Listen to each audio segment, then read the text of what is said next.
Tardes. Bienvenidos a sus cápsulas de Derecho y Vida Real. Vamos a platicar sobre la clasificación de los bienes. En el derecho romano, una clasificación. Como yo lo he dicho varias veces a mis estudiantes, ¿cuántos criterios hay para clasificar? Hay tantos criterios para clasificar como tantas maneras de pensar. Entonces, vamos a encontrar más de una manera de clasificar. Pero vamos a decir nada más algunos lineamientos, por lo menos, para entender la clasificación de los bienes, de las cosas en el derecho romano. Para hablar de un bien, hablamos de una palabra que es bien, que proviene de bona y de beatus. Son dos palabras en latín que quieren decir cómo genera riqueza, una cosa que genera riqueza.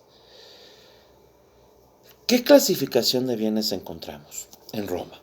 No es muy diferente de la que nos ofrece el Código Civil en nuestro país, ya sea sobre todo el Código Civil Federal, que es con el que ahorita tengo más fresco en la cabeza.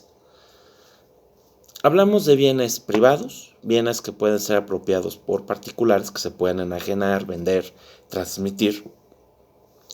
Y hablamos de bienes públicos, en donde los particulares no pueden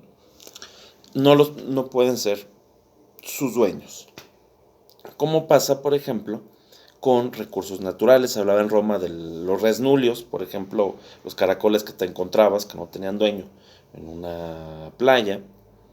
Hablamos de bienes que propiamente no son de los particulares, aunque un particular lo pueda estar manejando. Por ejemplo, los servicios públicos que provee un particular, bueno, esos bienes sabemos muy bien que son de la nación, son del país. Pero también encontramos bienes que son bienes religiosos, como las iglesias, los templos. Ya los preveía el derecho romano. Y no tiene nada que ver ahí con la entrada del cristianismo como religión del Estado en Roma. Sobre todo a partir de Teodosio, que como emperador romano la hizo religión oficial. Bueno, hablamos de Roma, del Imperio Romano. Bueno, hablamos de los bienes corpóreos y los bienes incorpóreos. Los corpóreos son los que podemos percibir a través de los sentidos, y los incorpóreos no existen físicamente. Por ejemplo, los derechos de autor. Pero también hablamos de los bienes muebles y los bienes inmuebles. Y esa clasificación es la más sencilla de explicar, porque los muebles se mueven y los inmuebles no se mueven. Por ejemplo, los terrenos, los fundos. También hablamos de derechos, de bienes que son fungibles y no fungibles. Es decir, que para cumplir con un derecho o cumplir con una obligación, lo podemos hacer con bienes que no tienen determinadas características, no necesitan una determinada característica. No están distinguidos por género, como pasa, por ejemplo, con el dinero. O sea, cuando uno debe un dinero, bueno, es pagar la cantidad y punto. Y los bienes fungibles sí necesitas que tenga un determinado género, una determinada especie, como pasa, por ejemplo, con una obra de arte.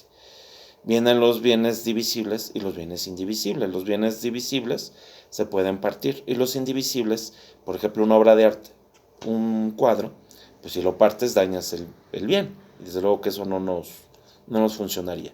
Y también existen los bienes en materia para garantizar, como pasa con los derechos reales de prenda. La prenda recae en bienes muebles, la hipoteca puede recaer en bienes muebles o bien bienes inmuebles. Bueno, esta es una plática muy rápida sobre cómo están clasificados los bienes en el derecho romano, como hablamos de una clasificación de derechos reales en el derecho romano. Muchas gracias.